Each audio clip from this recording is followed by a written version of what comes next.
warahmatullahi wabarakatuh. Sampurasun pamirsa hiji warta nu parantos dugi ka meja redaksi TPS. Sejak kasanggakeun dina pindangan warta ku basa Sunda. Tanggara Pasundan edisi Jumat Kaping 23 Februari 2024. Sim kuring pun Amanda Safitri Azahra sareng Siti Rahayu nu baris ngadugikeun warta salengkapna. Pelaku curanmor anu ngalakonan aksina di 23 tempat di Sawaterah, kecamatan di Kabupaten Cianjur diceureuh polisi. Diakui polisi ngamankeun 37 unit motor mangpirang jenis jeung kunci letter T anu dipake ku para pelaku dina ngajalankeun aksina.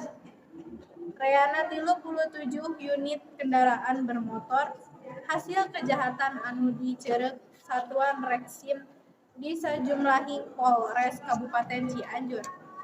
Geus diamankeun ku Polres Cianjur tina barang bukti anu aya. Polisi ge geus hasil nyerep para pelaku curanmor. Para pelaku diamankeun di 23 TKP anu beda-beda di sajumlahing kecamatan satu tas ngalakonan aksina di kawasan wilayah hukum Cianjur. Kapolres Cianjur AKBP Ashanti Kuryawan negaskeun ti eta palaku anu salapan teh. Salah saurangna nyaeta palaku mangrupa residivis. Dina ngajalankeun aksina, para palaku nengan motor anu parkir di tempat anu teu iseu.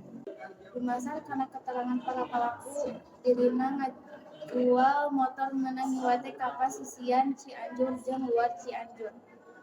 Dina harga nu beda-beda. Ti mimiti 3 juta tepikeun 8 juta hijina. Balukan laku lampana palaku dijerat pasal 3 ayat 1 kalawan ancaman hukum 5 atawa 9 tahun buih. Rupina sakitu warta anu tiasa didugikeun kapayeun pamirsa sadayana. Mugi ieu warta janten mangpaat kanggo pamirsa. Wilujeng tepang deui dina waktos anu bakal dongkap.